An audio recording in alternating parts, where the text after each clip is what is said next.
जय हिंद। स्वागत है आपका हमारे YouTube चैनल एजुकेटेड श्रावस्ती पर। मैं हूं सूरज चौधरी। आज का जो टॉपिक है फाइलम आर्थ्रोपोडा। ये टॉपिक बहुत ही अच्छा और बहुत ही शॉर्ट में मैं आपको समझाऊंगा। अगर आप हमारे चैनल पर नए हैं तो प्लीज चैनल को सब्सक्राइब कर दीजिए और लाइक कर दीजिए। तो चलिए अब हम लोग शुरू करते हैं। आज का जो टॉपिक है फाइलम आर्थ्रोपोडा। फाइलम आर्थ्रोपोडा जो है, इसकी खोज किसने की थी? सबसे पहले आपको ये जानना अति आवश्यक हो जाता है कि इसकी खोज किसने की थी। तो फाइलम आर्थ्रोपोडा की खोज वान सीबोल्ड ने किया था 1845 में। Phylum arthropoda discovered by one Siebold in 1845। Okay, so phylum arthropoda के जो फीचर हैं उनके बारे में हम लोग पढ़ेंगे। फाइलम आर्थ्रोपोडा जो है बहुत ही बड़ा फाइलम है। जितने भी फाइलम है किंगडम एनिमेलिया में सबसे बड़ा कौन है? फाइलम आर्थ्रोपोडा ही है। जितने भी नॉन स्पीसीज हैं, जिन स्पीसीज का नामकरण किया गया है, जिनको नाम दिया गया है, जितनी भी एनिमल्स हैं उसमें में से 2/3 कितने हैं? मतलब 50 से 75% कौन है? केवल और केवल आर्थ्रोपोडा ही है। ठीक, तो आर्थ्रोपोडा का मतलब क्या होता है? आर्थो का मतलब होता है ज्वाइंटेड। आर्थो का मतलब हो गया ज्वाइंटेड और पोडा का मतलब हो जाता है लेग्स, या फिर आप अपेंडेजेस भी कह सकते हैं। तो आर्थ्रोपोडा का मतलब हो जाता है सिंपल तरीके से ज्वाइंटेड लेग। ठीक है, अब हम लोग जब क्लासिफिकेशन पढ़ते हैं जूलॉजी की तो दो पार्ट में क्लासिफाई कर देते हैं, कार्डेटा और नॉन कार्डेटा में। ठीक, जूलॉजी को दो पार्ट में डिवाइड करते हैं, कार्डेटा और नॉन कार्डेटा में। जब नॉन कार्डेटा को क्लासिफाई किया जाता है तो हायर नॉन कार्डेटा और लोअर नॉन कार्डेटा। तो जो हायर नॉन कार्डेटा होता है उसमें बेसिकली 4 फाइलम आते हैं, उसी में ये भी आता है फाइलम आर्थ्रोपोडा। ठीक है, तो अब हम लोग चलते हैं इसके फीचर के बारे में पढ़ते हैं। Arthropoda is the largest phylum of animalia. जैसा कि मैंने आपको बताया कि जो फाइलम आर्थ्रोपोडा है ये लार्जेस्ट फाइलम है किसका? किंगडम एनिमेलिया का। ठीक, इसमें क्या होता है? ऑर्गन लेवल ऑफ ऑर्गेनाइजेशन होता है। किस लेवल का ऑर्गेनाइजेशन होता है? ऑर्गन लेवल ऑफ ऑर्गेनाइजेशन होता है। ठीक, अब बायलेटरली सिमेट्रिकल, ये जो आर्थ्रोपोडा वाले एनिमल्स होते हैं वो कैसे होते हैं? बायलेटरली सिमेट्रिकल होते हैं। मतलब इनको प्लेन से अगर हम काटेंगे बीच से तो ये दो बराबर भागों में बट जाएंगे। अब ये होते हैं ट्रिप्लोब्लास्टिक। ट्रिप्लोब्लास्टिक का मतलब इसमें 3 जर्मिनल लेयर पाई जाएंगी, इक्टोडर्म, इंडोडर्म और मीजोडर्म पाई जाएंगे। जो मीजोडर्म होगा वो बॉडी लाइन बनाएगा इसमें। और क्या होता है? बॉडी कैसी होती है? सेगमेंटेड होती है। इनकी बॉडी पे जो है सेगमेंट पाया जाएगा। ठीक, जैसे आप जब फाइलम आर्थ्रोपोडा के एनिमल्स को देखते हैं तो उनके बॉडी पे क्या होता है? सेगमेंट होता है। जैसे आप हनी बी को देख लीजिए, ग्रासहॉपर को देख लीजिए, तो उनकी बॉडी में क्या है?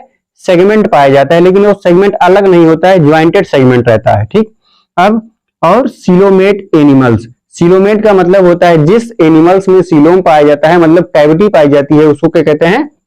सीलोमेट एनिमल्स कहते हैं।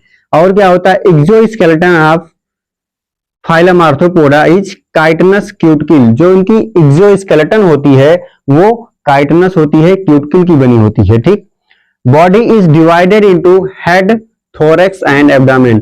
जो बॉडी इनकी डिवाइडेड होती है वो हेड, थोरैक्स और एब्डामेन में डिवाइड होती है। ओपन सर्कुलेटरी सिस्टम इसमें पाया जाता है।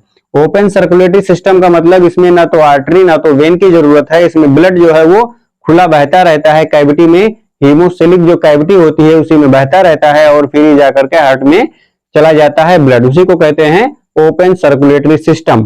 ठीक, अब body cavity known as haemocoel. अभी हमने बताया कि जो हीमोसिलिक कैविटी होती है उसी में जो है ब्लड बहता रहता है इधर उधर और जाकर के हार्ट में फिर चला जाता है। तो बॉडी कैविटी का क्या नाम है? Haemocoel. Body cavity known as haemocoel filled with haemolymph. जो बॉडी कैविटी होती है उसको क्या कहते हैं? हीमोसील कहा जाता है और उसमें क्या भरा होता है? हीमोलिम्फ भरा होता है। इसमें रेस्पिरेशन जो होता है, respiration takes place through general body surface.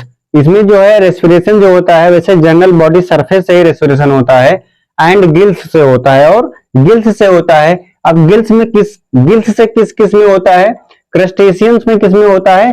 Gills से होता है। क्रस्टेशियन का मतलब जो पानी में इंसेक्ट पाए जाते हैं वो जो है क्रस्टेशियंस में कैसा होता है? गिल्स से इसमें रेस्पिरेशन होता है। अब जो इंसेक्ट हैं उनमें कैसे रेस्पिरेशन होगा? ट्रैकिया से रेस्पिरेशन होता है। ट्रैकिया में क्या मतलब है, जो ग्रास हापर आप लोग देखते हैं उसके पीछे जो है टेल रीजन पे पोर पाया जाता है, छोटा छोटा पोर पाया जाता है, उसको स्पार्कल भी कहते हैं। स्पार्कल के थ्रू जो है हवा अंदर जाता है, एयर अंदर जाता है और वो ट्रैकिया से जो है उसमें रेस्पिरेशन होता है। डिप्लोपोडा में और इंसेक्ट्स में जो है ट्रैकिया से होता है। अब बुकलंग से किसमें होता है, अरेक्निडा में होता है। अरेक्निडा की स्पेलिंग हो जाएगी ARACHNIDA। अरेक्निडा में किससे होता है, बुकलंग से होता है रेस्पिरेशन। ठीक, अब एक्सक्रीशन की बात की जाए तो एक्सक्रीशन कैसे होता है। जो एक्सक्रीशन होता है वो बेसिकली आर्थ्रोपोडा वाले एनिमल जो हैं कहां कहां पाए जाते हैं, पानी में भी पाए जाते हैं और जमीन पे भी पाए जाते हैं। जब वो पानी में पाए जाएंगे तो उनमें एक्सक्रीशन कैसे होगा, और जो लैंड पे पाए जाएंगे उनमें एक्सक्रीशन कैसे होगा। जो पानी में पाए जाते हैं उनमें ग्रीन ग्लैंड से रेस्पिरेशन होता है, लिखा हुआ है green gland in aquatic. Green gland से रेस्पिरेशन ग्रीन ग्लैंड से एक्सक्रीशन किसमें होता है, एक्वेटिक आर्थ्रोपोडास में ग्रीन ग्लैंड के थ्रू एक्सक्रीशन होता है। और मालपिगियन ट्यूब्यूल्स से जो लैंड पे पाए जाते हैं, मतलब जो टेरेस्ट्रियल होते हैं, उनमें एक्सक्रीशन होता है। और इसमें सेक्सेस जो होती हैं सेपरेट होती है, मतलब मेल और फीमेल अलग अलग पाए जाते हैं। फर्टिलाइजेशन जो होता है इंटरनल फर्टिलाइजेशन होता है। अब फर्टिलाइजेशन तो इंटरनल हो जाएगा, लेकिन जो ये किस तरीके के एनिमल होते हैं, मतलब ये एग देते हैं या फिर अपने बच्चे को पैदा करते हैं या फिर जो है अधपके बच्चे को पैदा करते हैं। तो जो आर्थ्रोपोडा होते हैं वो ओविपेरस भी होते हैं, मतलब ओविपेरस मतलब एग लेइंग एनिमल होते हैं। ठीक, और ओविविपेरस भी होते हैं। मींस ओविविपेरस का मतलब ये होता है कि ये एग भी देते हैं। एग देंगे तो ये कैसा होगा, उनके बॉडी में ही रहेगा कुछ दिन तक और वो उसके बाद जो है उससे बेबी निकलेगा। ठीक, तो ओविपेरस भी होते हैं और ओविविपेरस भी होते हैं। डेवलपमेंट जो होता है वो कैसा होगा, डायरेक्ट भी होता है और इनडायरेक्ट भी डेवलपमेंट होता है। डायरेक्ट का मतलब ये डायरेक्ट न्यूबॉर्न बेबी को जन्म देंगे या फिर इनमें मेटामॉर्फोसिस भी होगा। फिर एग्जाम्पल इसका कौन कौन सा है, एपिस। एपिस की बहुत सारी स्पीसीज हैं, बेसिकली 4 स्पीसीज इंडिया में पाई जाती है, एपिस इंडिका, एपिस डॉर्सेटा, एपिस फ्लोरिया, एक और है। और इसमें जो है एपिस का मतलब हो जाता है हनी बी। अब बॉम्बिक्स, बॉम्बिक्स का मतलब सिल्क वार्म, सिल्क जिससे हमें सिल्क मिलता है उसको क्या कहते हैं, सिल्क वार्म कहते हैं। उसका जूलॉजिकल नेम है बॉम्बिक्स मोराई आता है। ठीक, अब एक होता है लैसिफर। लैसिफर जो है लैक इंसेक्ट, जिससे हमको लाख मिलता है, उसको लाख का कीड़ा भी कहा जाता है, उसका नाम है लैसिफर।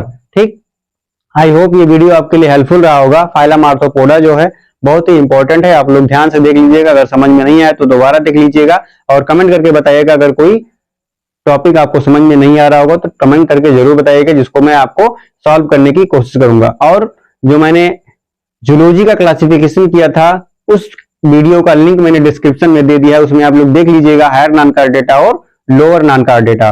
ठीक, thank you for watching my video.